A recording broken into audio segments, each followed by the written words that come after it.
लक्ष्य का निर्धारण। एक बार की बात है, एक निसंतान राजा था। समय के साथ वह बूढ़ा हो चुका था और उसे राज्य के लिए एक योग्य उत्तराधिकारी की चिंता सताने लगी थी। योग्य उत्तराधिकारी की खोज के लिए राजा ने पूरे राज्य में ढिंढोरा पिटवाया कि अमुक दिन शाम को जो मुझसे मिलने आएगा उसे मैं अपने राज्य का एक हिस्सा दूंगा।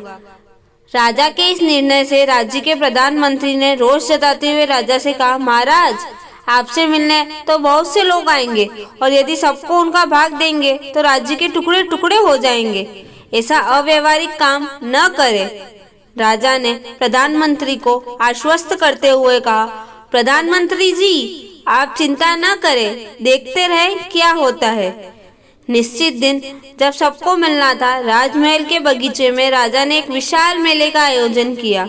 मेले में नाच गाने और शराब की महफिल जमी थी। खाने के लिए अनेक स्वादिष्ट पदार्थ थे। मेले में कई खेल भी हो रहे थे, जिसके कारण राजा से मिलने वाले कितने ही लोग नाच गाने में अटक गए, कितने ही सरा सुंदरी में, कितने ही आश्चर्यजनक खेलों में मशगूल हो गए तथा कितने ही खाने पीने घूमने फिरने के आनंद में डूब गए। और शाम का समय बीतने लगा, पर इन सभी के बीच एक व्यक्ति ऐसा भी था जिसने किसी चीज की तरफ देखा भी नहीं, क्योंकि उसके मन में निश्चित धैर्य था कि उसे राजा से ही मिलना है। इसलिए वह बगीचा पार करके सीधे राजमहल के दरवाजे पर पहुंच गया। पर वहां खुली तलवार लेकर दो चौकीदार खड़े थे। उन्होंने उसे रोका, पर वह रुकने वाला कहाँ था।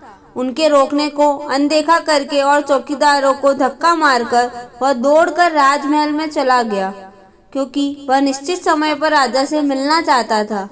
अब जैसे ही वह अंदर पहुंचा, राजा उसे सामने ही मिल गए और राजा ने कहा, मेरे राज्य में कोई व्यक्ति तो ऐसा मिला जो किसी प्रलोभन में फंसे बिना अपने ध्येय तक पहुंच चुका। तुम्हें मैं आधा नहीं पूरा राजपाट दूंगा, तुम ही मेरे उत्तराधिकारी बनोगे। वह व्यक्ति खुश हुआ कि वह जिस लक्ष्य से आया था उसका फल मिल गया। वह बिना किसी रुकावट के चक्कर में आए अपने लक्ष्य को प्राप्त करने में सफल रहा। Thank you. अगर आपको मेरी कहानी पसंद आई हो तो उसे लाइक और शेयर करें और कहानी के बारे में अपनी राय कमेंट करके ज़रूर बताएं।